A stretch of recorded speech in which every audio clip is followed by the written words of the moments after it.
आप लोगों को पता हो तो हम लोगों ने अब तक जो प्रधानमंत्री की सीरीज चल रही थी उसमें हमने भारत के प्रमुख प्रधानमंत्री हमने भारत के सारे प्रधानमंत्रियों की बातचीत कर ली और उनके कार्यों की भी अपन ने क्या कर ली बोलो चर्चा कर ली, जो आपके हर एग्जाम में काम आएगा। मैंने आपको बताया था छोटे से छोटे एग्जाम में, चाहे रेलवे के डी ग्रुप का एग्जाम ले लो, चाहे एनटीपीसी का एग्जाम ले लो, चाहे आपका ये जो कांस्टेबल की परीक्षा उसका एग्जाम ले लो, चाहे ग्राम सेवक का ले लो, कुछ भी ले लो, उन सब में आपका A to Z में काम आएगा और सब में चलेगा।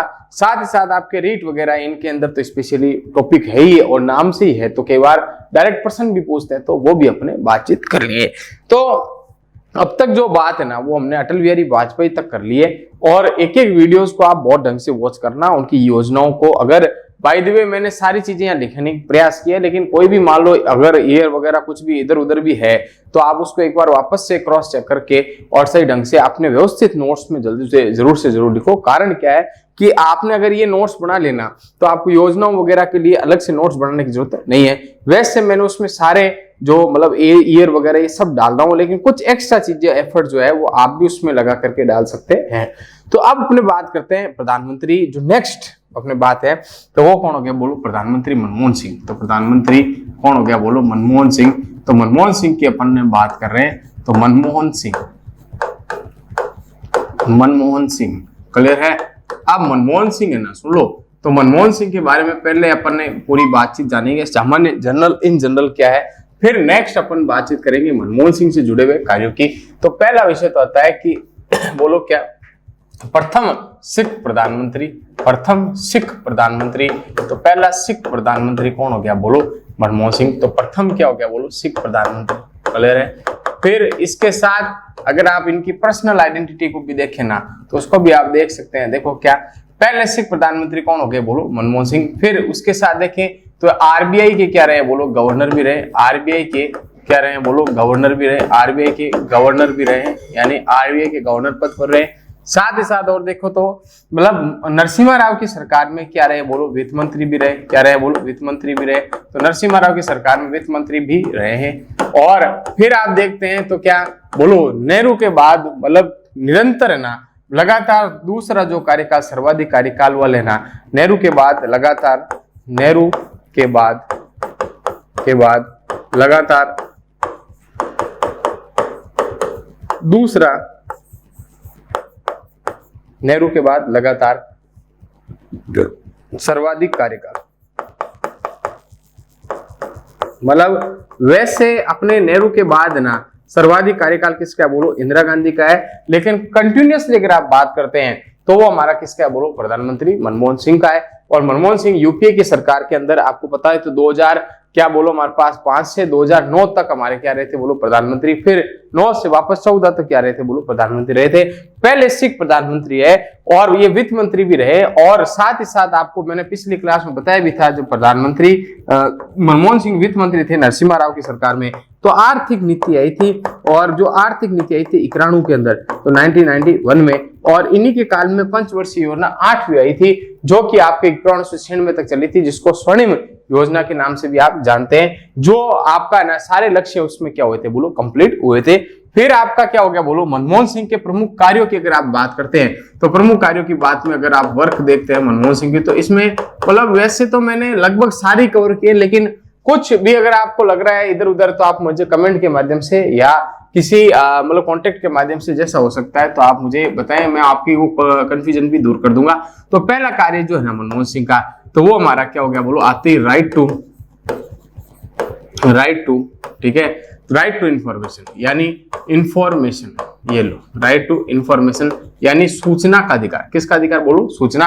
तो राइट टू इंफॉर्मेशन है ना, ये हमारा कब से लागू हुआ बोलो, 12 अक्टूबर 2005 से। और इसीलिए ना सुन लो, 12 अक्टूबर को हम क्या मनाते हैं बोलो, सूचना दिवस मनाते हैं। तो 12 अक्टूबर को हम प्रत्येक साल क्या मनाते हैं बोलो, सूचना दिवस मनाते हैं। तो अब आप देखो, आपके दिवस के दिवस हो रहे हैं और डेट की डेट हो रही है, और आपको साथ में याद भी हो जाएगा, ये भी मेरी गारंटी है। तो राइट टू इंफॉर्मेशन ये ना हमारे पास कब आया बोलो, 2005 में। 12 अक्टूबर 2005 को है ना आरटीआई जो है, आरटीआई लागू हुआ था। फिर आपका राइट टू वर्क भी मनमोहन सिंह की सरकार लाई। राइट टू वर्क यानी आपको कार्य का भी क्या बोलो, अधिकार है, जिसको आप क्या नाम से जानते हैं, पहले क्या था बोलो, नरेगा। यानी क्या हो गया बोलो नरेगा, और दूसरा आपका अभी इसका नाम चेंज करके क्या कर दिया मनरेगा। मनरेगा क्या कर दिया बोलो मनरेगा कर दिया। क्लियर है। अब आपको देखिए तो नरेगा और मनरेगा तो ये अपना भी कब लागू हुआ, तो 2 फरवरी को हमारे पास, कब 2005 को, और 2 फरवरी क्या बोलो नरेगा दिवस, क्या हो गया नरेगा दिवस। तो सब चीजों को आप साथ साथ जोड़ते रहो। देखो नरेगा का विषय भी मैं उसमें लिया है, 100 दिन का रोजगार गारंटी का मतलब जो रोजगार मिलेगा उसकी गारंटी है। साथ ही साथ अब आप और बताओ ऐड क्या कर सकते हो, आप उसमें ऐड कर दो कि वर्तमान में नरेगा में कितनी मजदूरी मिल रही है और राजस्थान में कितनी मिल रही है, तो ये सारी चीजें आप उसमें ऐड कर लो। फिर right to information, right to work, और राइट टू वर्क के बाद में आपका क्या हो गया बोलो राइट टू फूड, ये भी मनमोहन सिंह जी लाए थे। तो राइट टू फूड, तो राइट टू फूड जो है ना ये थोड़ा लास्ट में लेट लाए थे। तो राइट टू फूड ये 2013 में आया था, जिसको आप एनएफएसए कहते हैं, national food security act, NFSA 2013। ये हमारा 2 अक्टूबर 2013 से क्या होता बोलो लागू हुआ था। तो बोलो right to information RTI Manmohan Singh के वक्त आया था 12 अक्टूबर 2005। राइट टू वर्क यानी नरेगा और मनरेगा ये भी किसके वक्त आया था बोलो, किसके मनमोहन सिंह के टाइम आया था। और इसके बारे में भी आप लोग जानते हैं क्या, मतलब मनमोहन सिंह के टाइम में आया था नरेगा और मनरेगा 2 फरवरी 2005 को। और फिर आपका राइट टू फूड जो है ना ये भी 2000 बोलो कब आया था बोलो 13 में आया था, एनएफएसए जिसको बोलते हैं नेशनल फूड सिक्योरिटी एक्ट। और नेशनल फूड सिक्योरिटी एक्ट भी कब लागू हुआ बोलो 2013 से, 2 अक्टूबर 2013 से। और वैसे राजस्थान की बात करें तो नागौर से क्या हुआ था, ये लागू हुआ था। और फिर आपका right to information, right to work, right to food के बाद चौथा जो है ना वो अगर आप देखते हैं तो मनमोहन सिंह के बारे में, तो फोर्थ आप देखते हैं राइट टू एजुकेशन। तो राइट टू एजुकेशन है ना वो भी मनमोहन सिंह के कार्यकाल में आया था। राइट टू एजुकेशन यानी शिक्षा का अधिकार, राइट टू एजुकेशन। और राइट टू एजुकेशन है ना सुन लो, राइट टू एजुकेशन यानी शिक्षा का अधिकार। और सुन लो शिक्षा का अधिकार है ना ये 2009 में आया था, 2009 में। आरटीई बोलो क्या हो गया आरटीई, और आरटीई के तहत सुन लो कितनी परसेंट, 25% सीटें क्या बोलो रिजर्व है कहां पर भी स्कूलों के अंदर, यानी 25% ऐसे विद्यार्थी होंगे जो मतलब सामान्य रूप से आर्थिक रूप से क्या बोलो कमजोर है, और उनका है ना एडमिशन किसको लेना पड़ेगा बोलो स्कूलों को लेना पड़ेगा। तो आरटीई जो है आपकी कब आई बोलो 2009 में मनमोहन सिंह के काल में। राइट टू फूड भी मनमोहन सिंह के काल में, राइट टू इंफॉर्मेशन भी मनमोहन सिंह के काल में, और साथ ही साथ आपका राइट टू है ना वर्क वो भी किसके काल में बोलो मनमोहन सिंह के काल में। साथ ही साथ आप और देखो तो देखो मनमोहन सिंह के काल में, और अगर आप बात करते हैं हेल्थ के सेक्टर में, तो हेल्थ के सेक्टर में कौन कौन सी योजनाएं, तो मनमोहन सिंह के काल में हेल्थ के सेक्टर में जो योजनाएं वो देखो आपकी कौन सी हो गई। हेल्थ के सेक्टर में एनएचएम आया, क्या आया बोलो एनएचएम, नेशनल हेल्थ मिशन। और नेशनल हेल्थ मिशन के जो 2 पार्ट है एनआरएचएम और एक क्या बोलो एनयूएचएम। एनआरएचएम क्या हो गया नेशनल क्या हो गया बोलो रूरल हेल्थ मिशन, और एनयूएचएम क्या हो गया नेशनल अर्बन हेल्थ मिशन। और एनआरएचएम और एनएचएम है ना मतलब ओवरऑल इसका नाम क्या है राष्ट्रीय स्वास्थ्य मिशन। ये कब आया था 2005 में। इसके 2 भाग हो गए, ग्रामीण क्षेत्रों में तो क्या हो गया एनआरएचएम, और शहरी क्षेत्रों में क्या हो गया बोलो एनयूएचएम। यानी जितनी भी एनएचएम योजना के तहत हो क्या रहा है, तो इसके तहत जितनी भी हमारे पास आंकड़े जैसे गर्भवती महिलाओं से जुड़ा हुआ विषय है या कोई भी आंकड़ा जो है वो सबसे पहले सरकारी जो अस्पताल है वहां पर आपकी क्या हो जाएगी एंट्री हो जाएगी। यानी गवर्नमेंट ऑफ इंडिया को आपके मृत्यु दर के बारे में, आपकी जन्म दर के बारे में सब चीजों के एग्जैक्ट आंकड़े प्राप्त करने के लिए एनएचएम चलाया, यानी नेशनल हेल्थ मिशन चलाया। नेशनल हेल्थ मिशन जो है वो एक्चुअल में है ना हमारा क्या हो गया बोलो WHO नहीं, क्या वर्ल्ड हेल्थ ऑर्गेनाइजेशन, उसका एक प्रोजेक्ट था जिसके तहत सभी देशों को, सभी राष्ट्रों को है ना मतलब वहां के बासिंदों को यानी नागरिकों को यानी जरूरी स्वास्थ्य सुविधाएं उपलब्ध करानी जरूरी थी। और उसी के तहत एनएचएम प्रोग्राम चला 2005 में, जिसको ग्रामीण क्षेत्र में चलाया तो एनआरएचएम, और शहरी क्षेत्रों में क्या हो गया एनयूएचएम। तो ये आपका किसके प्रति हो गया बोलो हेल्थ के सेक्टर के प्रति। शिक्षा के प्रति अपन ने जो एक बात थी कि वो क्या थी आरटी। इसके अलावा और आप तो देखते हो तो शिक्षा के प्रति माध्यमिक शिक्षा नहीं, क्या माध्यमिक, तो माध्यमिक शिक्षा के लिए ना सुन लो माध्यमिक शिक्षा के लिए, और माध्यमिक शिक्षा के लिए क्या चला रमसा, क्या चला रमसा, क्या चला बोलो रमसा, राष्ट्रीय माध्यमिक शिक्षा अभियान, यानी क्या हो गया बोलो रमसा। और उधर आपका उच्च शिक्षा के लिए ना सुन लो उच्च शिक्षा के लिए आपका रूसा चला, क्या चला बोलो रूसा, क्या चला रूसा, यानी क्या था रूसा। तो राष्ट्रीय क्या था बोलो उच्च शिक्षा अभियान जो है वो क्या हो गया बोलो रूसा। और रमसा है ना वो किसके तहत चला, तो आपका रमसा किसके तहत चला, तो रमसा किसके तहत चला बोलो माध्यमिक शिक्षा के लिए।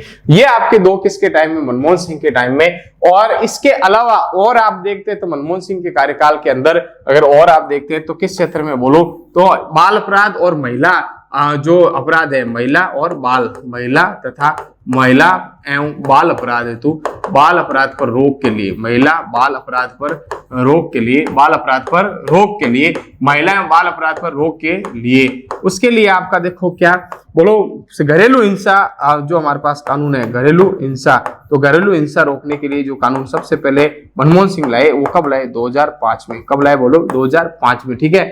फिर आपका नेक्स्ट देखो क्या, पॉक्सो एक्ट नहीं, क्या पॉक्सो एक्ट है ना, मतलब यौन मतलब शोषण से बचाने के लिए किनको? छोटी बच्चियों को, तो वो पॉक्सो एक्ट भी मनमोहन सिंह ही लाए थे 2012 में।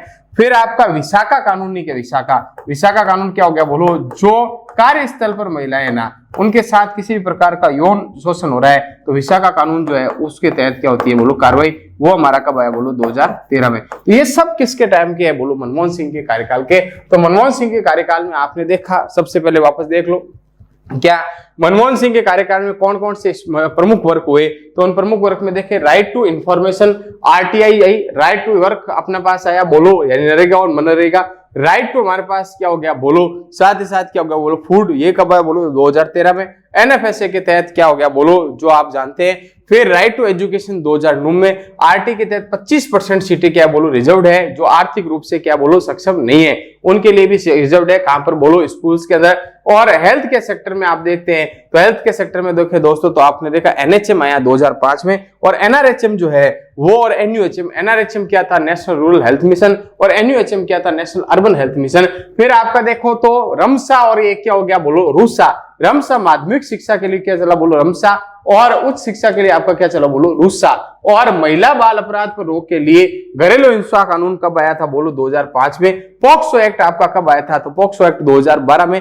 और विशाखा कानून कब आया था बोलो 2013 में। तो ये आपकी ओवरऑल है ना बात किसकी हो गई, प्रधानमंत्री किसकी हो गई बोलो मनमोहन सिंह की। तो मनमोहन सिंह के लगातार 2 कार्यकाल रहे, और नेहरू के बाद लगातार 2 कार्यकाल वाला प्रधानमंत्री कौन था बोलो मनमोहन सिंह। और मनमोहन सिंह के जो 2 लगातार कार्यकाल रहे तो ध्यान रखना क्या बोलो UPA सरकार के नाम से जाना था, यूनाइटेड प्रोग्रेसिव अलायंस के नाम से, और उनका 1 और UPA की क्या होगी तो बोलो 2। तो ये 2 सरकारें क्या रही बोलो कंज्यूकेटिव सरकारें रही किसकी, मनमोहन सिंह के कार्यकाल में।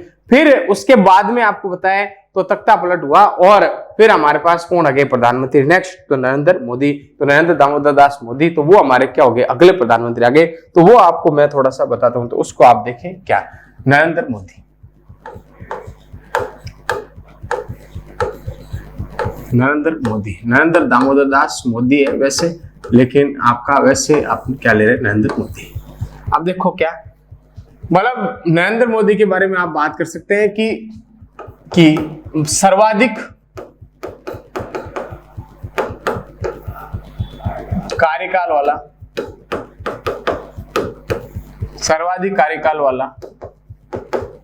या सर्वाधिक कार्यकाल वाले क्या हो गया बोलो प्रधानमंत्री। तो सर्वाधिक कार्यकाल वाले गैर कांग्रेसी प्रधानमंत्री, गैर कांग्रेसी, क्लियर है। फिर आप देखो क्या मतलब लाल किले पर सर्वाधिक वार, मतलब लाल किले पर सबसे ज्यादा वार है ना, मतलब तिरंगा फहराने वाला भी गैर कांग्रेसी प्रधानमंत्री कौन हो गया बोलो नरेंद्र मोदी हो गया। तो ये आपका क्या हो गया बोलो, तो पहला विषय क्या हो गया बोलो, तो पहला विषय हो गया गैर कांग्रेसी प्रधानमंत्री के रूप में। पहला आप जानते हो कौन है, तो पहला गैर कांग्रेसी प्रधानमंत्री कौन था बोलो, जल्दी से बताओ, मोरारजी देसाई, प्रमुख के रूप में बता रहा हूं आपको एक बार, है ना, मोरारजी देसाई का जो कार्यकाल है ना वो 77 से कब रहा बोलो 79 रहा। फिर आपने देखा क्या बोलो नेक्स्ट, आपने देखा तो अटल बिहारी वाजपेयी भी है ना, वो भी क्या रहे थे बोलो गैर कांग्रेस रहे, अटल बिहारी वाजपेयी। और अटल बिहारी वाजपेयी है ना, चलो अटल बिहारी वाजपेयी, तो इनके बारे में अपन को पता भी है क्या, अटल बिहारी वाजपेयी की सरकार कब रही बोलो, तो वो हमारे पास कब रही बोलो, तो 98 से लेकर 2004 तक ये हमारे क्या रही कंटिन्यूसली कितने साल रही थी बोलो 5 साल रही। इससे पहले आपको बताया तो 13 महीने, और इससे पहले क्या रही थी बोलो 13 दिन की क्या रही थी बोलो सरकार रही। फिर आप देखते हैं तो क्या मतलब इनके कार्यों के बारे में अगर अपने बात करते हैं, किसके, प्रधानमंत्री नरेंद्र मोदी के प्रमुख कार्यों के बारे में, वैसे अभी इनका कार्यकाल चल रहा है तो कार्यों के बारे में बात करना वैसे उचित नहीं, लेकिन फिर भी आपको देखें तो क्या बोलो प्रमुख जो डिसीजन थे उनमें पहला क्या था बोलो 3 तलाक, क्या था बोलो 3 तलाक। तो 3 तलाक का जो कानून है ये लेके आए, महिला सशक्तिकरण को ये क्या दे रहा था बोलो प्रोत्साहन, तो ये महिला सशक्तिकरण की तरफ क्या था बोलो कदम, क्लियर है। फिर आपका इसी में ना सुन लो, इसी में आपका क्या हो गया, एक धारा 370, जैसे धारा 370 जिसको आप वैसे अगर देखें तो आप यूं जान सकते हैं राष्ट्र की एकता बनाए रखने के लिए और हमारा जो क्षेत्र है उस क्षेत्र को क्या करना, बोलो कोई दूसरा देश अधिग्रहण न कर सके, यानी साम्राज्यवाद तो नहीं कह सकते, लेकिन जो हमारा खुद का है ना, मतलब भारत का खुद का जो क्षेत्र है उस पर साम्राज्यवाद जरूर कह सकते हैं। तो वो हमारा क्या हो गया, बोलो धारा 370 की क्या होगी, बोलो समाप्ति।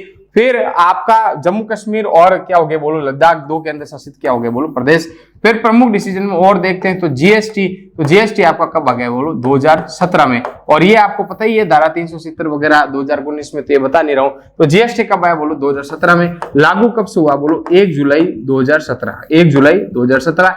और एक और तथ्य ये भी है कि जीएसटी लागू करने वाली विश्व की जो सरकारें हैं, सुन लो, जीएसटी लागू करने वाली विश्व की जो सरकारें हैं वो कभी भी वापस नहीं है, लेकिन जीएसटी लागू करने वाली विश्व की पहली सरकार है जो वापस कहां पर आई, बोलो सत्ता में आई है। तो ये भी आपको विशेष रूप से ध्यान रखना है कि विश्व की ऐसी कौन सी सरकार है जो जीएसटी लागू करने के बाद भी वापस सत्ता में आई है, तो वो किसकी आई, बोलो नरेंद्र मोदी की सरकार आई है और अच्छे बहुमत के साथ आई है। जो पिछली सीटें मिली उनसे ज्यादा सीटें इस बार इनको लोकसभा में क्या हुई, बोलो प्राप्त हुई है। फिर आपका और देखते हैं तो आर्थिक रूप से है ना, सुन लो, आर्थिक रूप से समाजवाद की थ्योरी है ना उसको और प्रखर करने के लिए आते इन्होंने क्या खोले, बोलो जन धन खाते, जन धन अकाउंट। तो जन धन खाते, तो जन धन खाते नहीं क्या, तो सुन लो जन धन खाते। तो जन धन खाते इनके कब खुले, बोलो 2014 में। जन धन खाते कब शुरू हुए, 2014 में। और जन धन को है ना, बोलो आधार से, आधार को किससे जोड़ दिया, बोलो मोबाइल नंबर से। तो इनका जन धन के तहत इन्होंने अभी आपको बताओ तो समाजवाद की थ्योरी को ध्यान में रखते हुए लॉकडाउन में ना 500 रुपए सबके डाले। इसका मतलब क्या था कि जो वर्ग टैक्स देता है ना उनसे टैक्स लेकर के जिस वर्ग के पास खाने को नहीं है उस वर्ग को प्रोवाइड कराए, और वो किसके तहत, बोलो समाजवाद की थ्योरी के तहत। और नोटबंदी का डिसीजन भी बोलो इसी की सरकार में आया। तो ये आपका क्या हो गया, बोलो 3 तलाक का प्रमुख डिसीजन, धारा 370 का प्रमुख डिसीजन, जीएसटी का आपका डिसीजन क्या, बोलो प्रमुख। और 1 जुलाई 2017 से जीएसटी क्या हुई, बोलो लागू। और फिर आपके नहीं हेल्थ नहीं क्या, सुन लो, शिक्षा नहीं क्या, सुन लो, शिक्षा के क्षेत्र में जो प्रयास हुए वो नई शिक्षा नीति आई है, नई शिक्षा नीति। और नई शिक्षा नीति ना, सुन लो, नई शिक्षा नीति, ये नई शिक्षा नीति आपकी कब आई है, तो ये नई शिक्षा नीति आपकी कब आई, बोलो 2020 में। और के कस्तूरी रंजन समिति की अनुशंसा पर यह नई शिक्षा नीति आई है। तो के कस्तूरी रंजन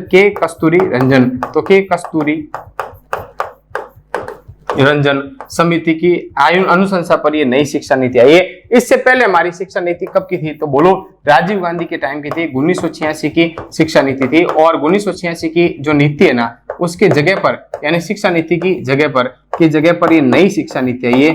तो 1986 में जो राजीव गांधी के वक्त में शिक्षा नीति थी उसके बारे में हम राजीव गांधी के जब बाद में पढ़े थे प्रधानमंत्री, उस टाइम मैंने आपको सारी चीजें बता दी थी। इसके अलावा जो अन्य और कार्य जो प्रधानमंत्री नरेंद्र मोदी के कार्यकाल में हुए वो कौन से हुए, तो आर्थिक क्षेत्र में और एंटरप्रेन्योरशिप के क्षेत्र में, आर्थिक प्लस में मतलब आपका क्या, बोलो एंटरप्रेन्योरशिप, यानी कि मतलब युवाओं में कौशल के क्षेत्र में वो हमारे जो कार्य हुए ना, वो प्रमुख कार्य कौन से थे, तो वो प्रमुख कार्य देखो पहला क्या था, बोलो आते ही इन्होंने ना स्किल इंडिया जो है, जो मेक इन इंडिया शुरू किया। पहले शुरू क्या बोलो मेक इन इंडिया। फिर मेक इन इंडिया के बाद आपका आ गया स्किल इंडिया, क्या आ गया, बोलो स्किल इंडिया यानी युवाओं को है ना, मतलब मेक इन इंडिया के तहत तो क्या कहा कि भारत में आकर के आप प्रोडक्ट बनाओ, तो भारत में आकर के आप प्रोडक्ट बनाओ, तो वो तो इनका कॉन्सेप्ट हो गया, बोलो मेक इन इंडिया। और लोगों में आपने देखा था शेर भी था, क्या था, बोलो शेर भी था। और इधर आपका स्किल इंडिया ना, युवाओं के अंदर एंटरप्रेन्योरशिप पैदा हो, स्किल्स पैदा हो, इसके लिए कौशल का विकास करो। बाद में आपका स्टार्टअप आया, स्टार्टअप इंडिया का मतलब है आप अपना खुद का बिजनेस है ना उसको ओपन करो, नया बिजनेस को स्टार्टअप करो, सरकार आपको क्या दे देगी, बोलो मदद दे देगी। और फिर इनका स्टैंड अप इंडिया है, क्या है, बोलो स्टैंड अप इंडिया। तो स्टार्टअप और फिर स्टैंड अप में मतलब क्या, बोलो SC ST और महिलाएं जो है ना उन वर्गों को विशेष छूट दी गई स्टैंड अप के तहत। यानी आप देख रहे हैं मेक इन इंडिया ना इनका कब आया, बोलो 14 में आ गया, कब आ गया, बोलो 14 में। स्किल इंडिया इनका कब आया, बोलो 2015 में। फिर 2016 में स्टार्टअप इंडिया इनका आया, और 2016 में क्या आया, बोलो स्टैंड अप इंडिया आया। तो ये आपका कौशल के क्षेत्र में, यानी इकोनॉमी जो है वो डेवलप हुए और कौशल के माध्यम से हुए। इसके लिए सबसे पहले मेक इन इंडिया लाए, यानी आप भारत में आओ, भारत में बनाओ। और इसके लिए जो लोगो है वो भी आपको पता होगा, शेर जो है नट बोल्ट डाले हुए क्या थे, बोलो शेर, वो लोगो भी रहा। फिर आपने देखा होगा कि युवाओं में स्किल डेवलप करने के लिए स्किल इंडिया प्रोग्राम लाए 2015 में। और फिर स्टार्टअप इंडिया जो है, मतलब आप अपना बिजनेस है ना उसको शुरू करो, तो स्टार्टअप यानी कि आप नए एंटरप्रेन्योरशिप बनो। युवाओं को कहा कि आप लोगों को रोजगार प्रोवाइड करो, छोटा सा बिजनेस आप लगाओ। तो आपको पता तो मुद्रा योजना के तहत उस टाइम क्या मिले थे, लोन भी मिले थे। और स्टैंड अप इंडिया यानी 2016 में जो SC ST और जो महिला वर्ग है उनको कहा कि भाई आपको सरकार विशेष रूप से क्या दे देगी, बोलो सहायता देगी, और आप भी अपना बिजनेस क्या करो, बोलो ग्रो करो। तो ये सारी चीजें आपने देखा तो किसके कार्यकाल की, बोलो प्रधानमंत्री नरेंद्र मोदी कार्यकाल की। इसके साथ ही है ना, अगर आप हेल्थ सेक्टर की बात करते हैं तो हेल्थ सेक्टर में एक इनकी योजना थी। तो हेल्थ सेक्टर में यानी हेल्थ सेक्टर में जो योजना, सुन लो, हेल्थ सेक्टर में जो योजना थी यानी स्वास्थ्य के क्षेत्र में, तो वो हमारी कौन सी योजना होगी, आयुष्मान भारत योजना। आयुष्मान भारत योजना, अब ये आप थोड़ा देख लो, आयुष्मान भारत योजना, आयुष्मान भारत है ना, ये हमारी कब से लागू हुई, बोलो 2018 से। और आयुष्मान भारत योजना जो है ना, इसके तहत क्या हो रहा है, सुन लो, इसके तहत ऐसे व्यक्ति जो 2011 की जनगणना के अनुसार BPL में आ रहे हैं या आर्थिक रूप से क्या बोलो पिछड़े हुए हैं, उन व्यक्तियों को, सुन लो, उन व्यक्तियों को 5 लाख रुपए तक का बीमा, 5 लाख का कवर, 5 लाख का कवर, ठीक है। और किसके लिए, बोलो पूरे परिवार के लिए, यानी 5 लाख का कवर किसके लिए, परिवार हेतु। परिवार हेतु कितने का कवर, बोलो 5 लाख का, ठीक है। फिर आपका अगर देखते हैं तो देखो बोर्ड पर क्या, फिर नेक्स्ट आप देखते हैं तो हेल्थ के लिए वेलनेस सेंटर जो है ना, यानी आपके PSC CSC नहीं होती क्या, वैसे वेलनेस सेंटर, तो बोलो पूरे भारत में कितने, 1.5 लाख वेलनेस सेंटर जो है ना वो खोले जाएंगे। तो वेलनेस सेंटर, और वेलनेस सेंटर में आपका सारी पद्धति से इलाज होगा, चाहे आपका एलोपैथी हो, चाहे होम्योपैथी हो, चाहे आपका कोई अदर जो योगा है, सिद्धि है, योनाना है, उन सब पद्धतियों से क्या होगा, बोलो इलाज होगा। तो आप देखो वापस क्या, आयुष्मान भारत इनका हेल्थ सेक्टर में जो योजना थी वो कौन सी होगी, आयुष्मान भारत, जिसके तहत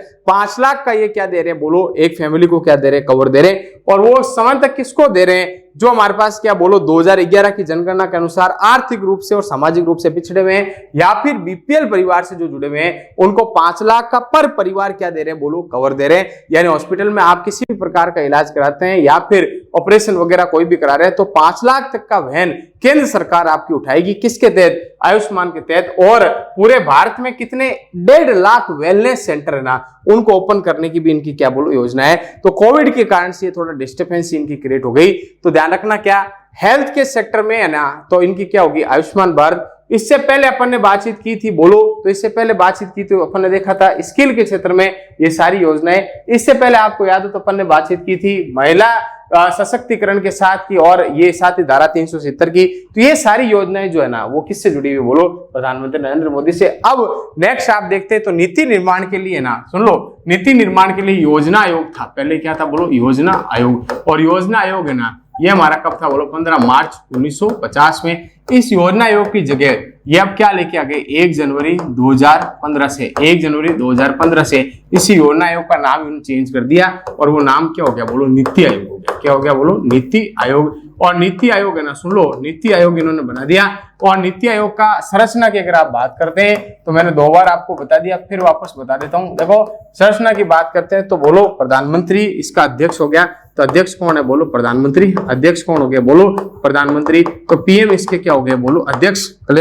फिर उपाध्यक्ष नहीं के उपाध्यक्ष, तो उपाध्यक्ष जो है ना वो राजीव कुमार। अब भी वर्तमान में उपाध्यक्ष कौन है, बोलो राजीव कुमार है। वर्तमान तो कौन है, बोलो राजीव कुमार है।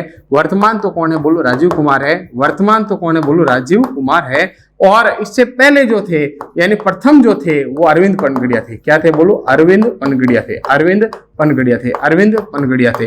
अब मैंने आपको बता भी दिया ना, तो ये संवैधानिक संस्था है ना ये वैधानिक है, ये गैर संवैधानिक है, यानी विशेष उद्देश्य की पूर्ति के लिए बनाई गई है। बाद में जैसे ही सरकार जाएगी तो हो सकता है इसका डेमोलिश भी हो जाए।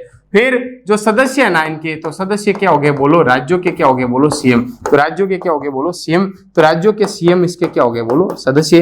तो राज्यों के CM और केंद्र शासित प्रदेशों के लेफ्टिनेंट गवर्नर यानी उप राज्यपाल जो है वो इनके क्या हो गए, बोलो क्या हो गए, बोलो प्रशासक या उप राज्यपाल जो है वो इनके क्या हो गए, बोलो सदस्य हो गए। तो ये आपका ओवरऑल किसके बारे में आ गया, प्रधानमंत्री नरेंद्र मोदी के बारे में। इससे पहले एक चीज अपन ने वहीं पर देख रही थी जब IK गुजराल वगैरह में बात की थी गुजराल सिद्धांत की, कि गुजराल सिद्धांत को सही मायने में लागू करवाया किसने? तो नरेंद्र मोदी ने पड़ोसी पहले की नीति लाई और एक्ट ईस्ट नीति जो है वो किसकी है? नरेंद्र मोदी की। तो ये सेकंड गेट की परीक्षा में प्रश्न भी आ गया।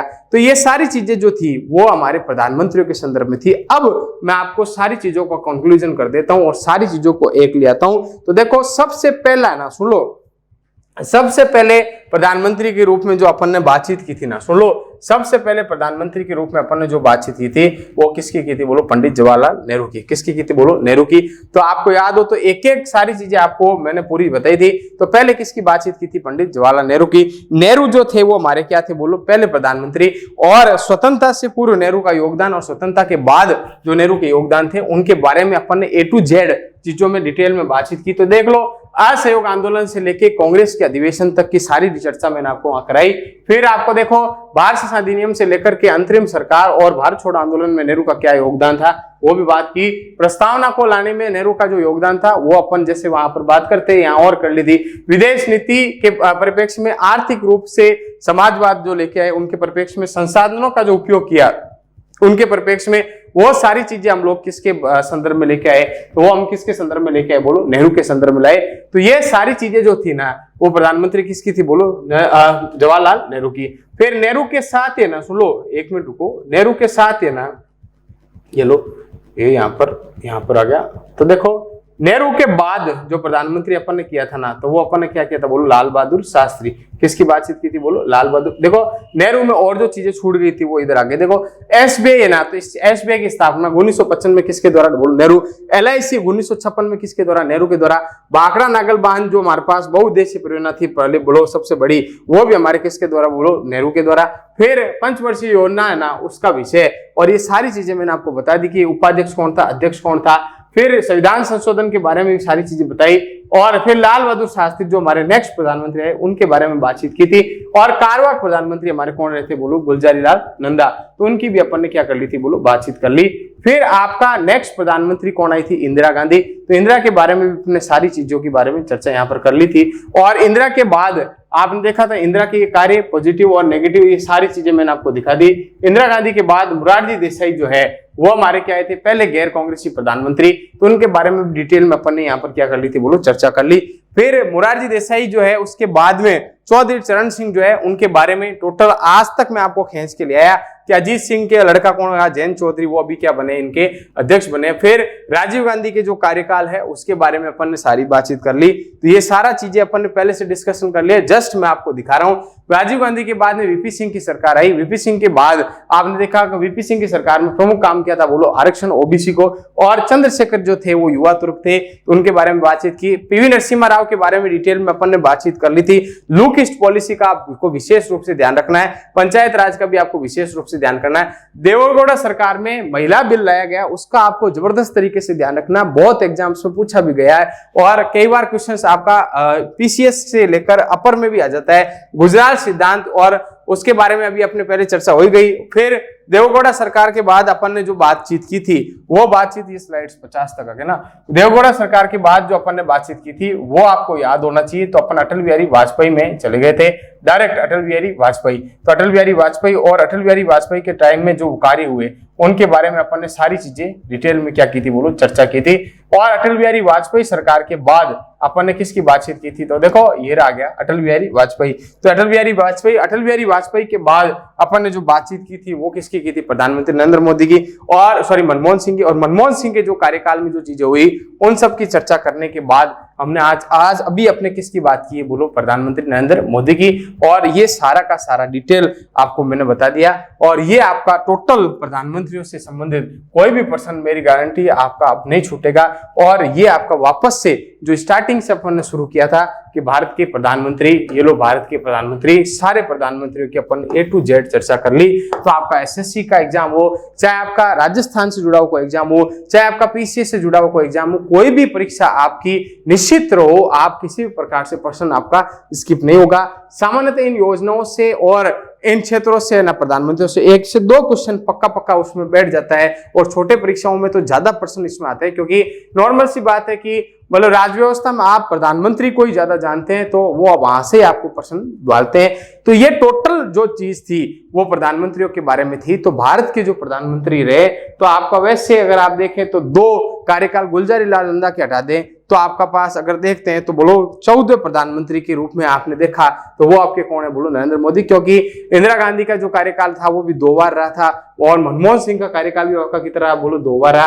तो ये आपका अगर आप देखते हैं ना, तो सुन लो क्या कि भारत के प्रधानमंत्रियों के रूप में तो हमने प्रमुख 14 प्रधानमंत्रियों, प्रमुख क्या सारे ही प्रधानमंत्री के अपन ने क्या कर ली, बोलो चर्चा कर ली। नेक्स्ट जो है, अब देखो हमारी कार्यपालिका इसमें समाप्त हो गई। क्या हो गई, कार्यपालिका समाप्त हो गई। विधायिका हम लोग पहले ही समाप्त कर चुके हैं, सुन लो, विधायिका हम लोग पहले ही समाप्त कर चुके हैं। कार्यपालिका में एक पोर्शन हमारा बिल्कुल रहा है, वो रहा है राष्ट्रपति का। किसका रहा है, बोलो राष्ट्रपति का। तो वो मुझे बिल्कुल जानकारी में है कि राष्ट्रपति का पोर्शन अभी हमारा लेफ्ट रहा है। तो भारत के जो प्रमुख राष्ट्रपति है और उनसे जुड़े हुए आर्टिकल 52 से लेकर 62 तक, ये सब डिटेल में कल अपन उसको बातचीत करेंगे। कल राष्ट्रपति को वाइंड अप करके और हम लोग एक बार आ जाएंगे, तो वो कहां पर आ जाएंगे, राज्य की विधायिका, राज्य की कार्यपालिका में, यानी राजस्थान में प्रवेश कर देंगे। और फिर आपका सुप्रीम कोर्ट ऑफ इंडिया नहीं, क्या उच्चतम न्यायालय, उसके साथ ही हम लोग हाई कोर्ट को भी ले लेंगे, उच्च न्यायालय को। और वो वाइंड अप होने के बाद, अब देखो राज्य की सरकार है ना, विधायिका, कार्यपालिका और न्यायपालिका, तीनों हो गया। तो राज्य की सरकार में अब आपको समय नहीं लगेगा। क्यों, क्योंकि आपने जब बात कर ली ना केंद्र की सरकार की, तो निश्चित है कि राज्य की सरकार में आपको समय क्या लगेगा, बोलो कम लगेगा। और राज्य की सरकार का जो भाग है उसको करने के बाद हम लोग कोर्ट्स यानी सुप्रीम कोर्ट और हाई कोर्ट को कंप्लीट करने के बाद जिला सरकार पर आ जाएंगे, जिसमें आपका पंचायत राज, और पंचायत राज का प्रमुख विषय है, नगर पालिकाओं को शायद मेरे ख्याल से उसमें नहीं है, तो पंचायत राज का है। और फिर आपका जिला प्रशासन जो है उस पर आ जाएंगे। फिर फर्स्ट जो सेक्शन था उसमें हमारा मूल अधिकार और एक की अवस्था मूल कर्तव्य, उसको हम लोग क्या कर देंगे, बोलो वाइंड अप कर देंगे। और एक आपका राजनीतिक दल यानी चुनाव निर्वाचन की जो प्रक्रिया है वो भी बिल्कुल आपकी एक बचेगी। तो ये अब आपके टॉपिक्स रहेंगे, तो जिसको अब हमारे को एक सेटअप हो गया, तो यानी आपका एक बेस सेट हो गया ना, तो अब आपको समय नहीं लगेगा। और इसी के साथ आप सारी चीजों को नोट भी करते रहे और मतलब कंटिन्यू रहे, जिससे आपके सारे वीडियो अगर देखे हुए होंगे ना, तो मैं आपसे गारंटी लेता हूं कि कोई भी पर्सन जो है वो अगर आपने ढंग से इनको वीडियो को 3-4 बार देखा है तो बाहर नहीं जाएगा। Thank you so much.